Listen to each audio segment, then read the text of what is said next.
substantially an existing plant. I appreciate that from Ford. I appreciate it very much from Fiat Chrysler. I hope that General Motors will be following, and I think they will be. I think a lot of people will be following. I think a lot of industries are going to be coming back. We have to get our drug industry coming back. Our drug industry has been disastrous. They're leaving left and right. They supply our drugs, but they don't make them here to a large extent. And the other thing we have to do is create new bidding procedures for the drug industry, because they're getting away with murder. Pharma has a lot of lobbies, a lot of lobbyists, and a lot of power. And there's very little bidding on drugs. We're the largest buyer of drugs in the world, and yet we don't bid properly. And we're going to start bidding, and we're going to save billions of dollars over a period of time. And we're going to do that with a lot of other industries. I'm very much involved. The F-35, you've been reading about it, and it's way, way behind schedule and many, many billions of dollars over budget. I don't like that, and the admirals have been fantastic. The generals have been fantastic. I've really gotten to know them well, and we're going to do some big things on the F-35 program and perhaps the F-18 program. And we're going to get those costs way down, and we're going to get the plane to be even better, and we're going to have some competition, and it's going to be a beautiful thing. So we've been very, very much involved, and other things. We had Jack Ma, we had so many incredible people coming here. Mr. Arnaud, they're going to do tremendous things in this country. And they're very excited. And I will say, if the election didn't turn out the way it turned out, they would not be here, they would not be in my office, they would not be in anybody else's office. They'd be building and doing things in other countries. So there's a great spirit going on right now, a spirit that many people have told me they've never seen before, ever. We're going to create jobs. I said that I will be the greatest jobs producer that God ever created, and I mean that. I'm going to work very hard on that.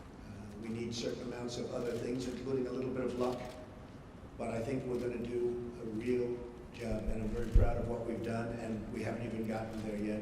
I look very much forward to the inauguration. It's going to be a beautiful event. We have great talent, tremendous talent, and we have all of the bands, or most of the bands, from the different segments of the military. And I've heard some of these bands over the years. They're incredible. We're going to have a very, very elegant day. The 20th is going to be something that will be very, very special, very beautiful. And I think we're going to have massive crowds, because we have a movement. It's a movement like the world has never seen before. It's a movement that a lot of people didn't expect. And even the polls, although some of them did get it right, but many of them didn't. That was a beautiful scene on November 8th. As those states started to pour in. And we focused very hard on those states, and they really reciprocated. And those states are going to have a lot of jobs, and they're going to have a lot of good news for their veterans. And by the way, speaking of veterans, I appointed today the head secretary of the Veterans Administration, David Shulkin, and we'll do a news release. I'll tell you about David. He's fantastic. He's fantastic. He will do a truly great job. One of the commitments I made is that we're going to straighten out the whole situation for our veterans. Our veterans have been treated horribly. They're waiting in line for 15, 16, 17 days. Cases where they go in and they have a minor, early stage form of cancer, and they can't see a doctor. By the time they get to the doctor, they're terminal. It's not going to happen. It's not going to happen. So David is going to do a fantastic job. We're going to be talking to a few people also to help David. And we have some of the great hospitals of the world going to align themselves with us on the Veterans Administration, like the Cleveland Clinic, like the Mayo Clinic, a few more that we have. And we're going to set up a group. These are hospitals that have been the top of the line, the absolute top of the line. And they're going to get together with their great doctors. Dr. Toby Cosgrove, as you know, from the Cleveland Clinic, has been very involved. Ike Perlmutter has been very, very involved, one of the great men of business. And we're going to straighten out the VA for our veterans. I've been promising that for a long time. Something I feel very, very strongly. So you'll get the information on David, and I think you'll be very impressed with the job he does. We looked long and hard. We interviewed at least 100 people. Some good, some not so good, but we had a lot of talent. And we think this selection will be something that will, with time, straighten it out, and straighten it out for good, because our veterans have been treated very unfairly. Okay. Questions? Yes. John? Mr. President-elect, thank you so much. Thank you. Appreciate it. A couple of aspects of the intelligence briefing that you received on Friday that we're looking for further clarification on. Sure. First of all, did the heads of the intelligence agencies provide you with a two-page summary of these unsubstantiated allegations? And secondly to that, on the broader picture, do you accept their opinion that Vladimir Putin ordered the hack of the DNC and the attempted hack of the RNC? And if you do, how will that color your attempts to build a relationship with a leader who has been accused of committing an act of espionage against the United States? These meetings, as you know, are confidential, classified, so I'm not allowed to talk about what went on in the meeting. But we had many witnesses in that meeting, many of them with us. And I will say again, I think it's a disgrace that information would be let out. I saw the information, I read the information outside of that meeting. It's all fake news, it's phony stuff. It didn't happen. And it was gotten by opponents of ours, as you know, because you reported it, and so did many of the other people. It was a group of opponents that got together, sick people, and they put that crap together. So I will tell you that not within the meeting, but outside of the meeting, somebody released it. It should never have been, number one, shouldn't have even entered paper, but it should never have been released. But I read what was released, and I think it's a disgrace. I think it's an absolute disgrace. As far as hacking, I think it was Russian, but I think we also get hacked by other countries and other people. And I can say that, you know, when we lost 22 million names and everything else that was hacked recently, they didn't make a big deal out of that. That was something that was extraordinary. That was probably China. We have much hacking going on. Mm-hmm. One of the things we're going to do, we have some of the greatest computer minds anywhere in the world that we've assembled. You saw just a sample of it 2 weeks ago up here, where we had the 6 top people in the world that were never in the same room together as a group. And we're going to put those minds together, and we're going to form a defense. And I have to say this also. The Democratic National Committee was totally open to be hacked. They did a very poor job. They could have had hacking defense, which we had.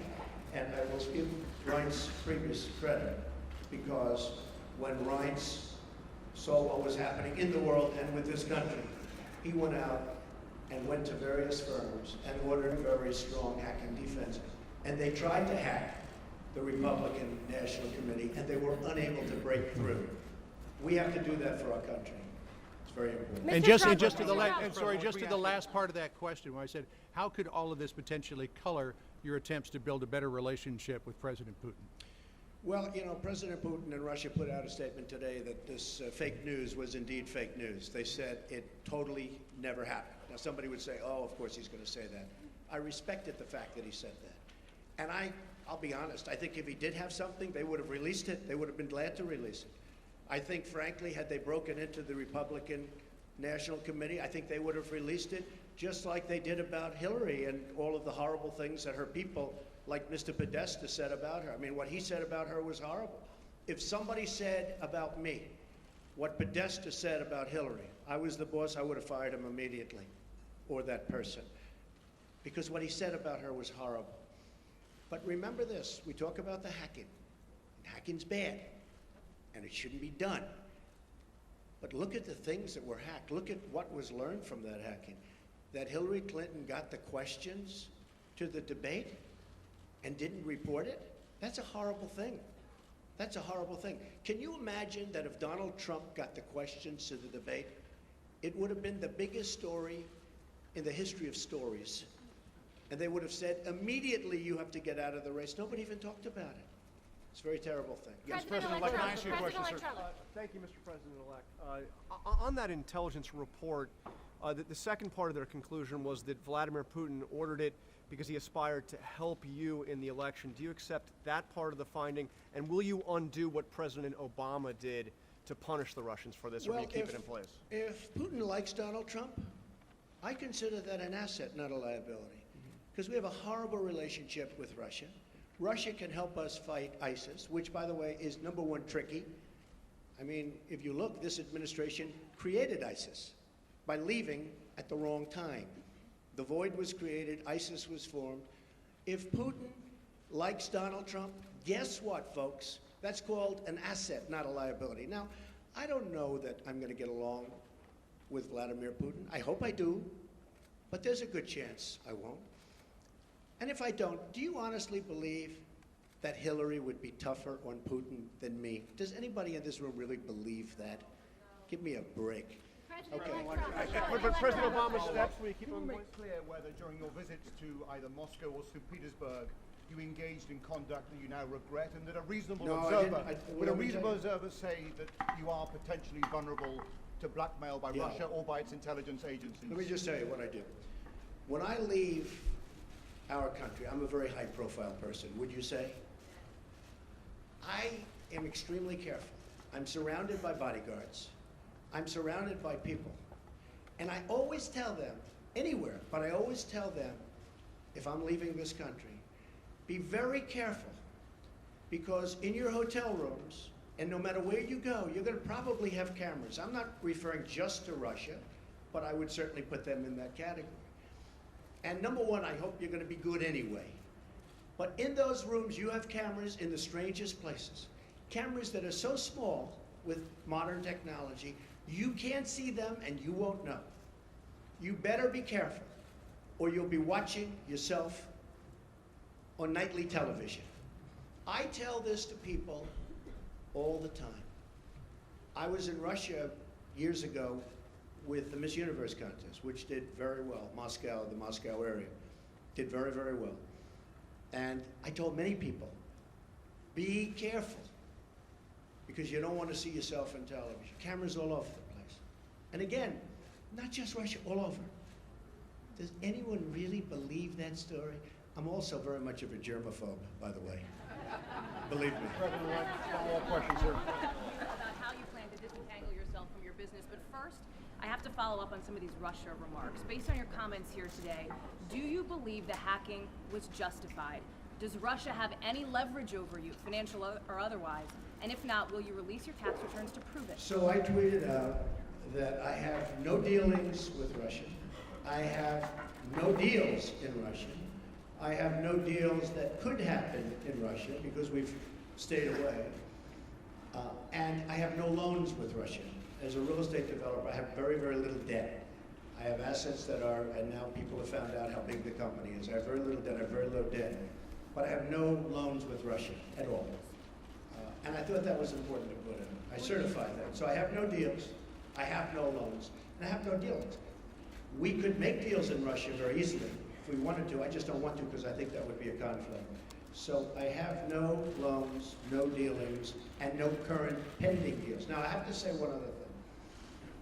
Over the weekend, I was offered $2 billion to do a deal in Dubai with a very, very, very amazing man, great, great developer from the Middle East, Hussein Damak, a friend of mine, great guy, and was offered $2 billion to do a deal in Dubai, number of deals. And I turned it down. I didn't have to turn it down, because as you know, I have a no conflict situation because I'm president, which is, I didn't know about that until about 3 months ago, but it's a nice thing to have. But I don't want to take advantage of something. I have something that others don't have. Vice President Pence also has it. I don't think he'll need it. I have a feeling he's not going to need it. But I have a no conflict of interest provision as president. It was many, many years old. This is for presidents, because they don't want presidents getting, I understand, they don't want presidents getting tangled up in minutia. They want a president to run the country. So I could actually run my business. I could actually run my business and run government at the same time. I don't like the way that looks, but I would be able to do that if I wanted to. I'd be the only one that would be able to do that. You can't do that in any other capacity. But as a president, I could run the Trump Organization, great company, and I could run the company. I think the country, I do a very good job, but I don't want to do that. Now, all of these papers that you see here, yes, go I ahead. just wanted to follow up on that before we get Sure. into conflicts. Do you believe the hacking was justified, and will you release your tax returns to prove what you're saying about no deals in Russia? Well, not releasing the tax returns, because as you know, they're under audit. But every president since the 70s has Oh, had a gee, I've required never audit heard from the that. IRS. Oh, The gee, last I've never 6 have heard released that. him. But as I've never heard president, that. sir, as You know, the you're only taking one that cares office, about my tax returns are the reporters. Okay, you don't think the they're American all public is but concerned no, about I that? don't think so. I won. Do you believe the When I became hacking? president. Do No, you- I don't think they care at all. I don't think they care at all. I think you care. I think you care. First of all, you learn very little from a tax return. What you should do is go down to federal elections and take a look at the numbers. And actually, people have learned a lot about my company, and now they realize my company is much bigger, much more powerful than they ever thought. We're in many, many countries, and I'm very proud of it. And what I'm going to be doing is my two sons, who are right here, Don and Eric, are going to be running the company. They are going to be running it in a very professional manner. They're not going to discuss it with me. Again, I don't have to do this. They're not going to discuss it with me. And with that, I'm going to bring up Sherry Dillon, and she's going to go, these papers are just some of the many documents that I've signed, turning over complete and total control to my son. Sir, can we ask you one more question on Russia, though, sir? Do you believe it was justified? Good morning. It's my honor and privilege to be here today at President-elect Trump's request. He's asked me, as you've just heard, to speak about the conflicts of interest and the steps he's taking. As you know, the business empire built by President-elect Trump over the years is massive, not dissimilar to the fortunes of Nelson Rockefeller when he became vice president. But at that time, no one was so concerned. President-elect Trump wants the American public to rest assured that all of his efforts are directed to pursuing the people's business and not his own. To that end, as he explained a few moments ago, he directed me and my colleagues at the law firm Morgan, Lewis & Bockius to design a structure for his business empire that would completely isolate him from the management of the company. He further instructed that we build in protections that will assure the American people the decisions he makes and the actions that he takes as president are for their benefit and not to support his financial interests. As he said, he's voluntarily taking this on. The conflicts of interest laws simply do not apply to the president or the vice president, and they are not required to separate themselves from their financial assets. The primary conflicts of interest statute, since some have questioned this, is Section 18 U.S.C. 208, and it's simply inapplicable by its terms. And this is not just our interpretation, it's Congress itself who made this clear in 1989 when it amended Section 18 U.S.C. 202 to state that, except as otherwise provided, the terms office and employee in Section 208 shall not include the president. Even so, President-elect Trump wants there to be no doubt in the minds of the American public that he is completely isolating himself from his business interests. He instructed us to take all steps realistically possible to make it clear that he is not exploiting the office of the presidency for his personal benefit. He also sought the guidance of individuals who are familiar with and have worked extensively in the fields of government ethics and constitutional law. Critical to the Morgan Lewis team is Fred Fielding, standing here to our side and with us today. And many of you have known him. He has served several presidents over the years, including serving as counsel to Presidents Ronald Reagan and George W. Bush, as well as serving on President George H.W. Bush's Commission on Federal Ethics Law Reform, and he also held the position of Vice Chair of the Ethics Resource Center. Mr. Fielding has been extensively involved with and approved this plan.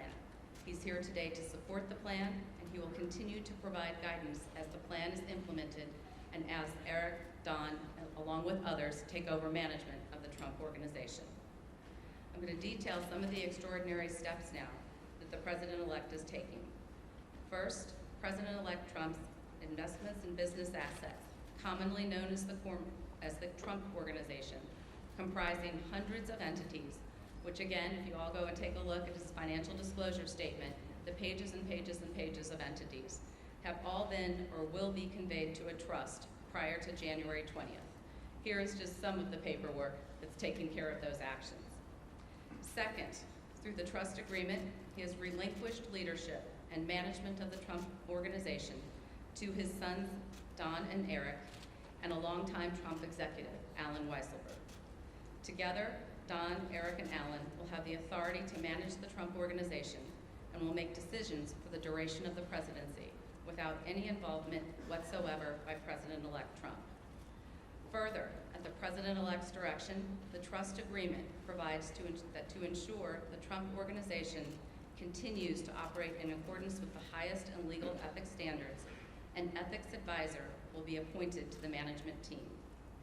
The written approval of the ethics advisor will be required for new deals, actions, and transactions that could potentially raise ethics or conflicts of interest concerns.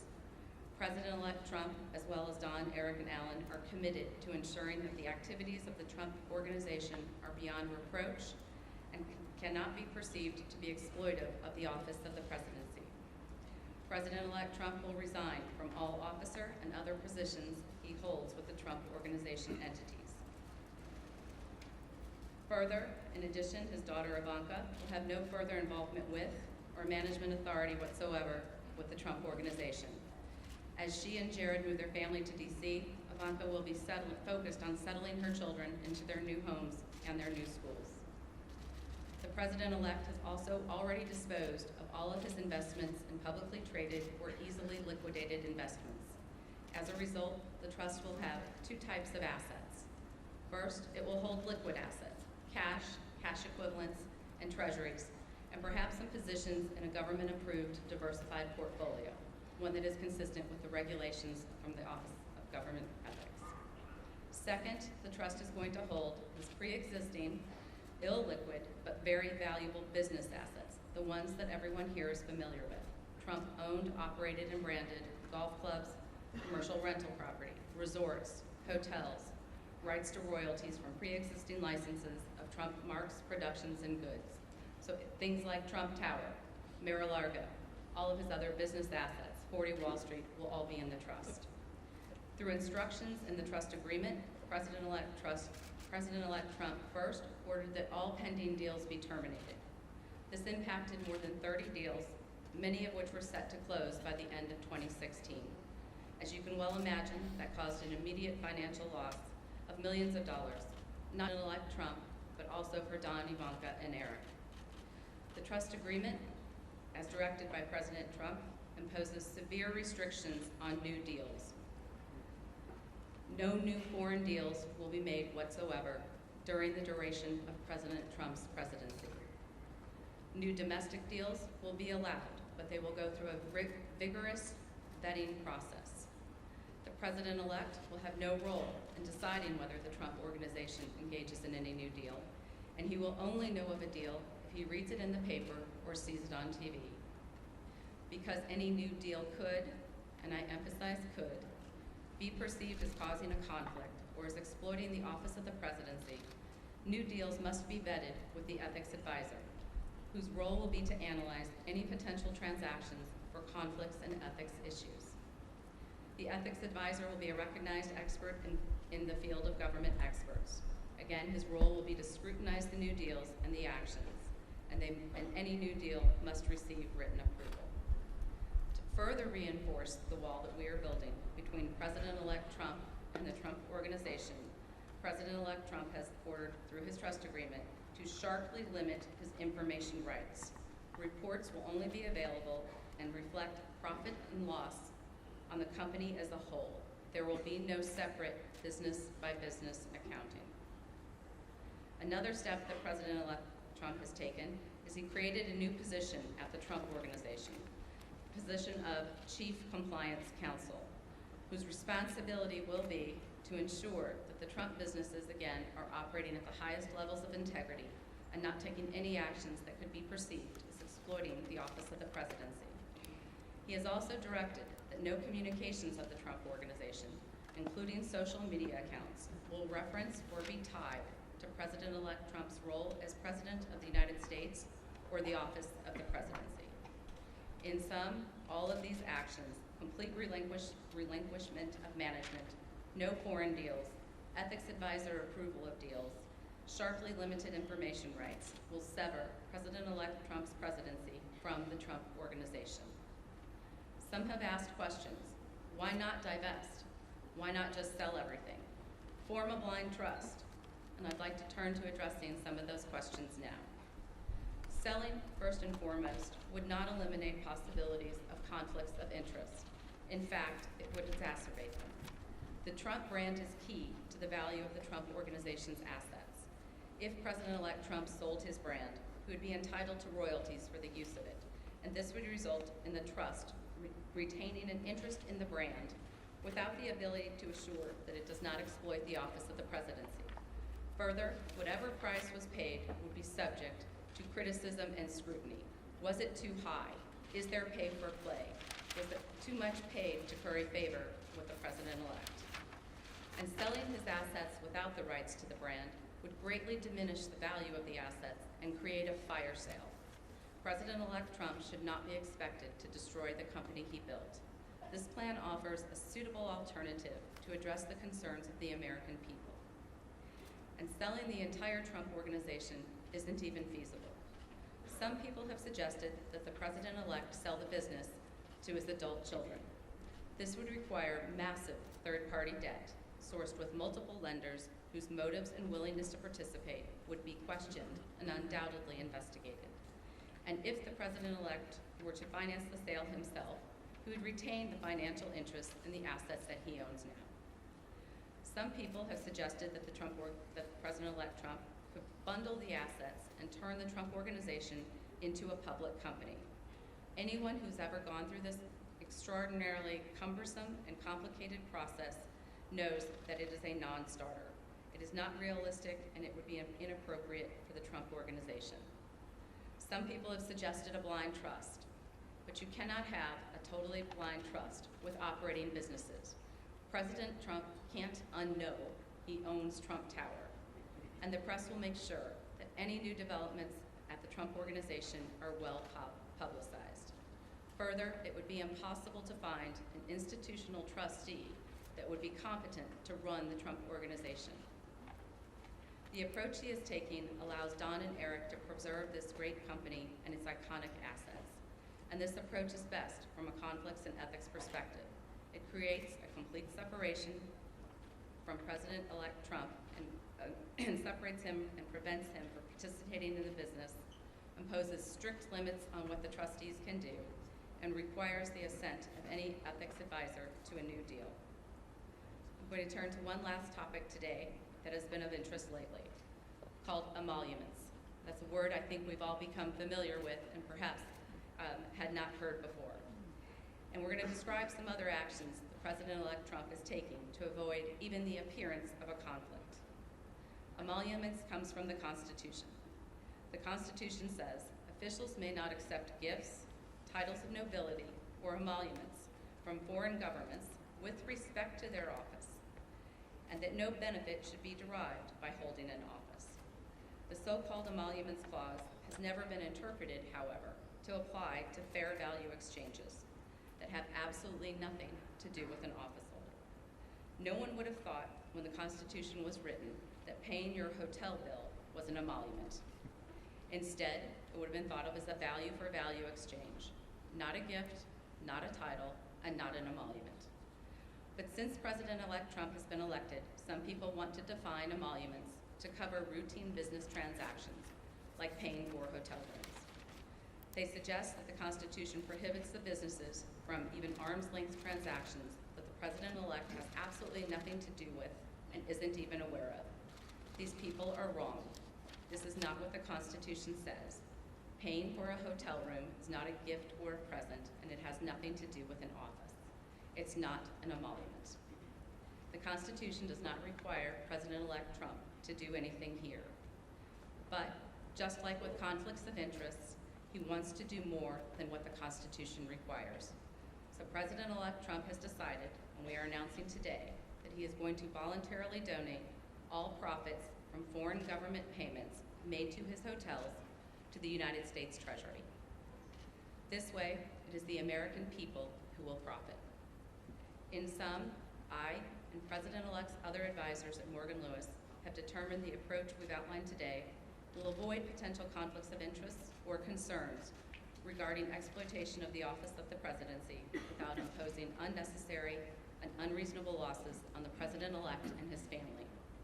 We believe this structure and these steps will serve to accomplish the president-elect's desire to be isolated from his business interests and give the American people confidence that his sole business and interest is in making America great again, bringing back jobs to this country, securing our borders, and rebuilding our infrastructure.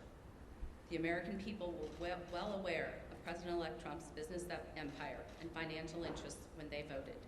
Many people voted for him precisely because of his business success. President-elect Trump wants to bring this success to all Americans. Thank you. Mr. Trump.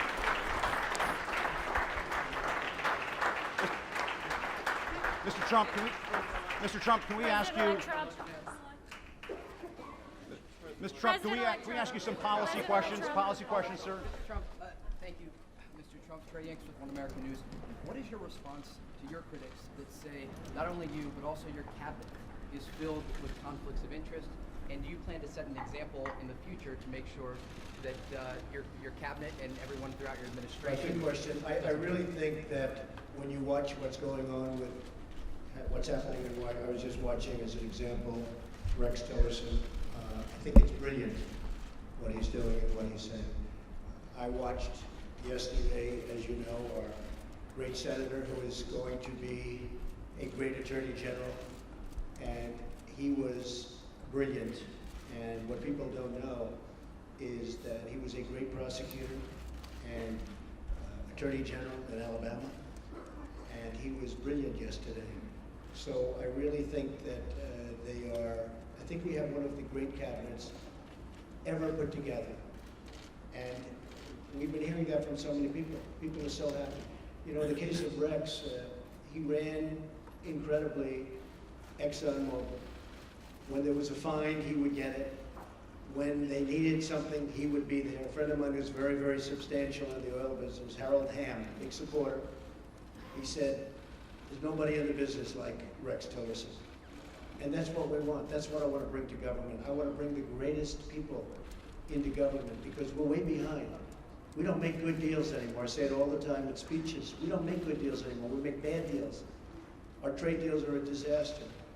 We have hundreds of billions of dollars of losses on a yearly basis. Hundreds of billions. I think they're doing very, very well. Thank you, Mr. President-elect. I wanted to ask a few questions on Obamacare. Yeah. Can you be specific on what guidance you're giving congressional Republicans on the timeline for repeal and replace? Sure. Whether it needs to be simultaneous or a Finally, delay? Obamacare. I thought it was never going to be asked. I also wanted to ask you, though, if you have outlined a plan for what you want the replace package to look like. Some states have over 100% increase. And 17, and I said this 2 years ago, 17 is going to be the bad year. It's going to be catastrophic. Frankly, we could sit back, and it was a thought from a political standpoint, but it wouldn't be fair to the people. We could sit back and wait and watch and criticize. And we could be a Chuck Schumer and sit back and criticize it, and people would come, they would come, begging to us, please, we have to do something about Obamacare. We don't want to own it. We don't want to own it politically. They own it right now. So the easiest thing would be to let it implode in 17, and believe me, we'd get pretty much whatever we wanted, but it would take a long time. We're going to be submitting, as soon as our secretary is approved, almost simultaneously, shortly thereafter, a plan. It'll be repeal and replace. It will be essentially simultaneously. It will be various segments, you understand, but will most likely be on the same day or the same week, but probably the same day, could be the same hour. So we're going to do repeal and replace, very complicated stuff. And we're going to get a health bill passed. We're going to get health care taken care of in this country. You have deductibles that are so high that after people go broke paying their premiums, which are going through the roof, the health care can't even be used by them because the deductibles are so high. Obamacare is the Democrats' problem. We are going to take the problem off the shelves for them. We're doing them a tremendous service by doing it.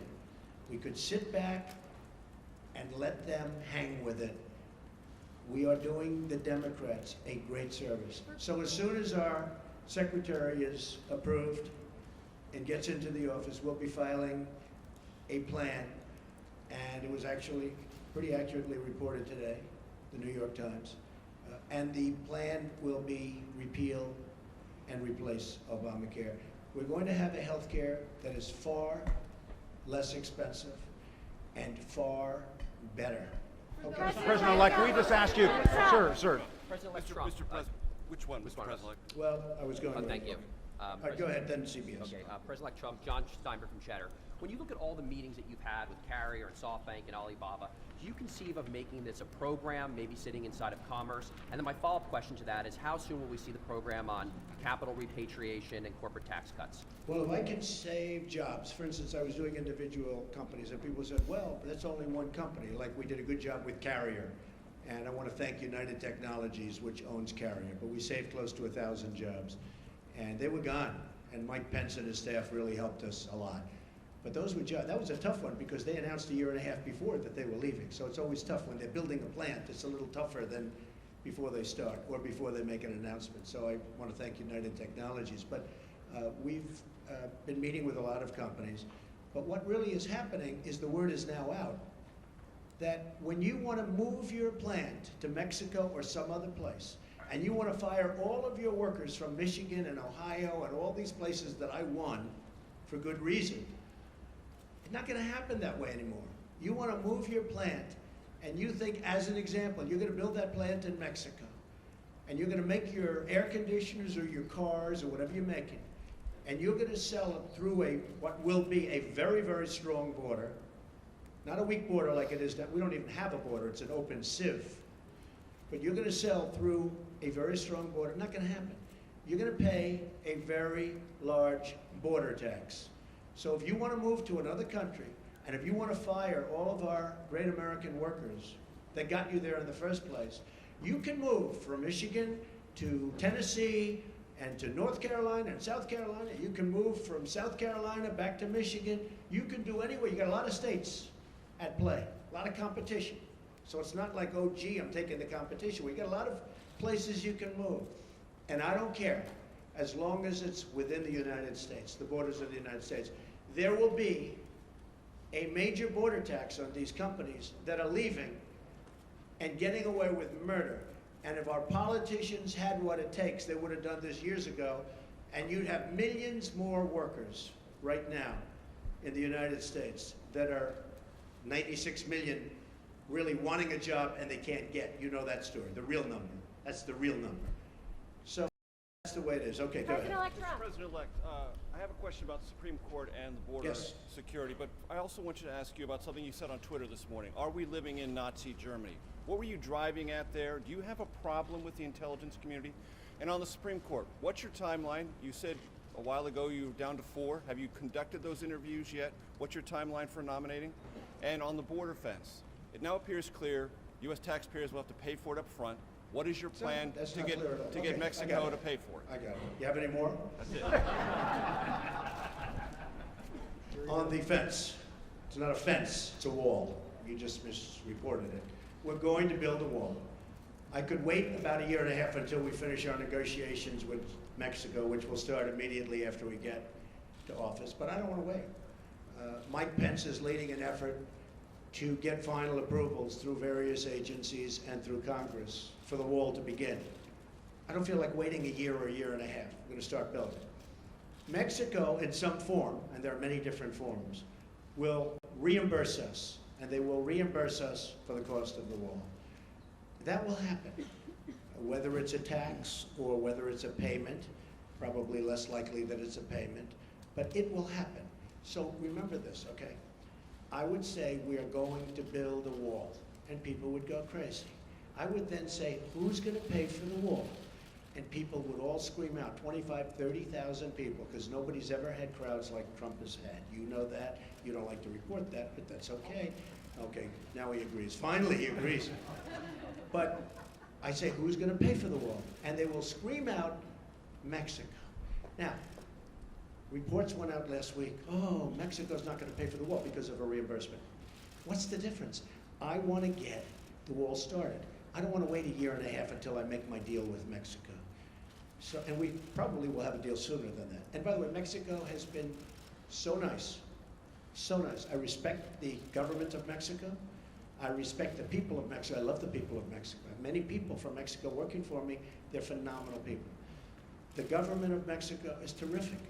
I don't blame them for what's happened. I don't blame them for taking advantage of the United States. I wish our politicians were so smart. Mexico has taken advantage of the United States. I don't blame the representatives and various presidents, etc., of Mexico. What I say is we shouldn't have allowed that to happen. It's not going to happen anymore. So in order to get the wall started, Mexico will pay for the wall, but it'll be reimbursed, okay? Supreme Court judge. So, as you know, I have a list of 20. I've gone through them. We've met with numerous candidates. They're outstanding in every case. They were largely recommended and highly recommended by Federalist Society. Jim DeMint was also very much involved in his group, which is fantastic, and he's a fantastic guy. So between Leo and Jim DeMint and some senators and some Congress people, we have a great group of people. I'll be making the decision on who we will put up for Justice of the United States Supreme Court, a replacement for the great, great Justice Scalia. That will be probably within 2 weeks of the 20th.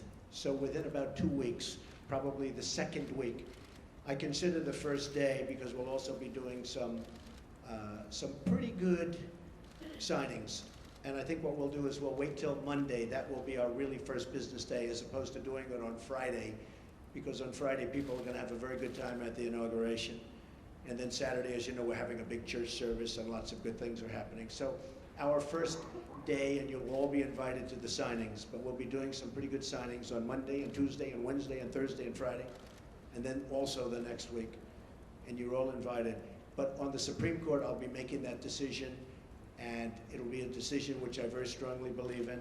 I think it's one of the reasons I got elected. I think the people of this country did not want to see what was happening with the Supreme Court. So I think it was a very, very big decision as to why I was elected. Mr. President-elect. The tweet that you had this morning about are we living in Nazi Germany, what were you driving at there? What are you trying to tell the people? I think it was disgraceful that the intelligence agencies allowed any information that turned out to be so false and fake out. I think it's a disgrace. And I say that, and that's something that Nazi Germany would have done and did do. I think it's a disgrace. That information that was false and fake and never happened got released to the public. As far as BuzzFeed, which is a failing pile of garbage, writing it, I think they're going to suffer the consequences. They already are. And as far as CNN going out of their way to build it up, and by the way, we just found out I was coming down, Michael Cohen. Michael Cohen is a very talented lawyer, he's a good lawyer in my firm. It was just reported that it wasn't this Michael Cohen they were talking about. So all night long, it's Michael Cohen. I said, I want to see your passport. He brings his passport to my office. I say, hey, wait a minute, he didn't out of the country. He wasn't out of the country. They had Michael Cohen of the Trump Organization was in Prague. It turned out to be a different Michael Cohen. Sure. It's a disgrace what took place. It's a disgrace. And I think they ought to apologize to start with Michael Cohen. Sir, since you're attacking us, can you give us a question? No, Mr. President-elect. Go ahead. Mr. President-elect, Go ahead. since you are attacking our news organization, can you give us a chance? Your organization You are is attacking terrible. our news organization. Your organization Can you is give us a terrible. chance Let's to go. ask a question, sir? Go ahead. Sir, can you Quiet. state, Quiet. Mr. President-elect, Go ahead. can you state She's asking a categorically, question. Mr. Don't be rude. President-elect, can you give us a question? be You're rude. attacking us. Can you give us a question? Don't be rude. Can you No, give I'm us not a gonna give you question? I'm not going to give you a Can you question. can you state categorically? You are fake news. Sir, Go ahead. can you state categorically that nobody?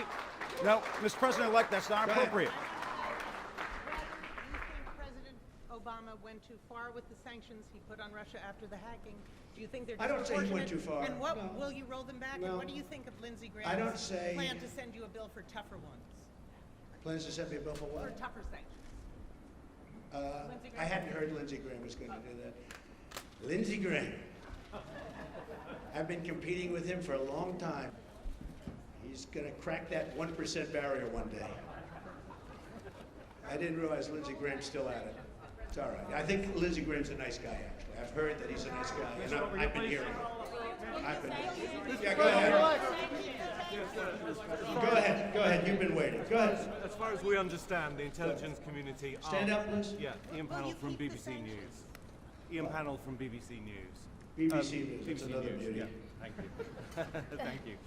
As far as we understand it, the intelligence community are still looking at these allegations. It's false news, as you describe it. If they come back with any kind of conclusion that any of it stands up, that any of it is true, will you consider your position? Would you think There's that nothing right? they can come back with. Can you Go ahead. This decision to publish fake news and all the problems that we've seen throughout the media over the course of the election, what reforms do you recommend for this industry here? Well, I don't recommend reforms. I recommend people that are that have some moral compass. I've been hearing more and more about a thing called fake news, and they're talking about people that go and say all sorts of things. But I will tell you, some of the media outlets that I deal with are fake news, more so than anybody. I could name them, but I won't bother. But you have a few sitting right in front of us. So they're very, very dishonest people. But I think it's just something we're going to have to live with. I guess the advantage I have is that I can speak back. When it happens to somebody that doesn't have that kind of a megaphone, they can't speak back. It's a very sad thing. I've seen people destroyed. I've seen people absolutely destroyed, and I think it's very unfair. So all I can ask for is honest reporters, yes. Mr. President, I just want to follow up on the questions about the U.S. intelligence community and be very clear about what you're saying. Do you trust your U.S. intelligence officials, and what do you say to foreign policy experts who say you're actually weakening national security by waging this war of words against that community? Intelligence agencies are vital and very, very important. We are going to be putting in, as you know, Mr. Pompeo and others, you know the Senator, Dan Coates, we're going to be putting in some outstanding people. Within 90 days, they're going to be coming back to me with a major report on hacking. I want them to cover this situation. I also want them, however, to cover, maybe most importantly, because we're hacked by everybody. You know, the United States, our government, out of a list of 17 in terms of industries, is the worst. It's number 17 in terms of protection. If you look at the retail industry, if you look at the banking industry, various industries, out of 17 industries, they put this in the category of an industry, the United States is last in terms of protecting, let's say, hacking defense. Like we had a great hacking defense at the Republican National Committee. That's why we weren't hacked. By the way, we were told they were trying to hack us, but they weren't able to hack. And I think I get some credit because I told Reince, and Reince did a phenomenal job, but I said, I want strong hacking defense.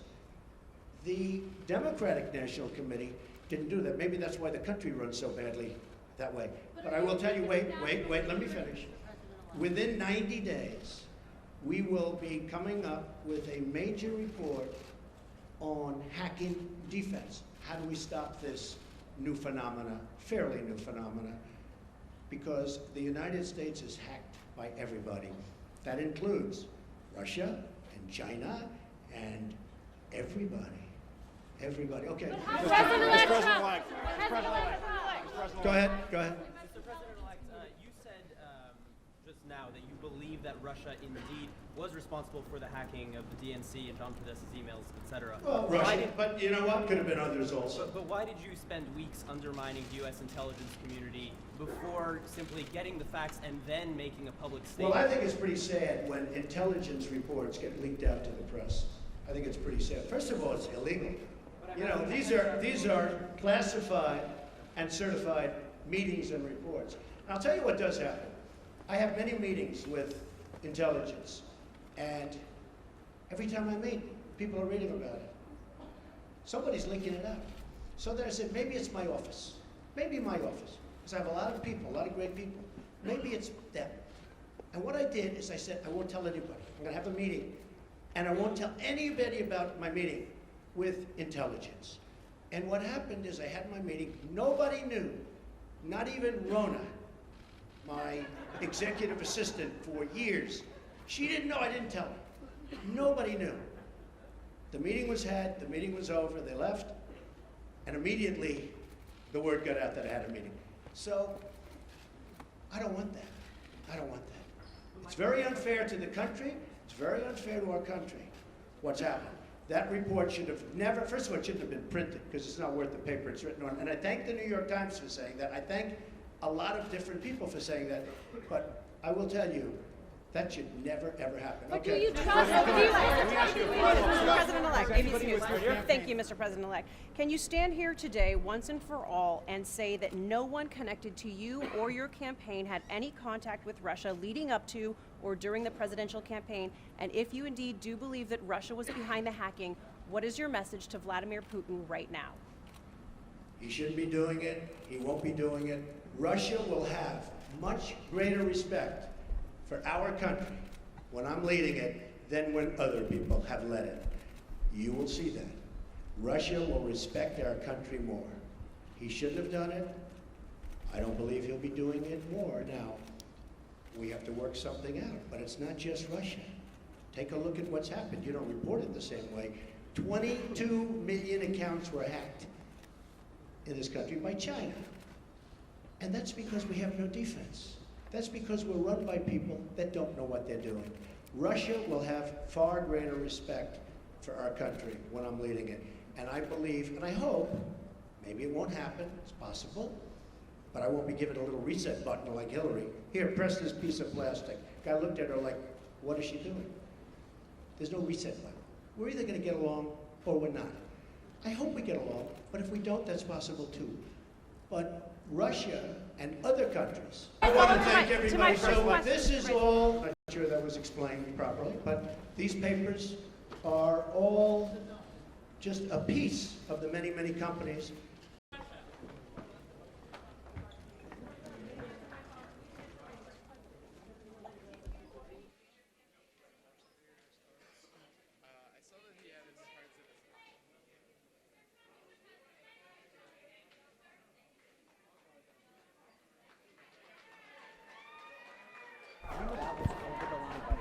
Sean.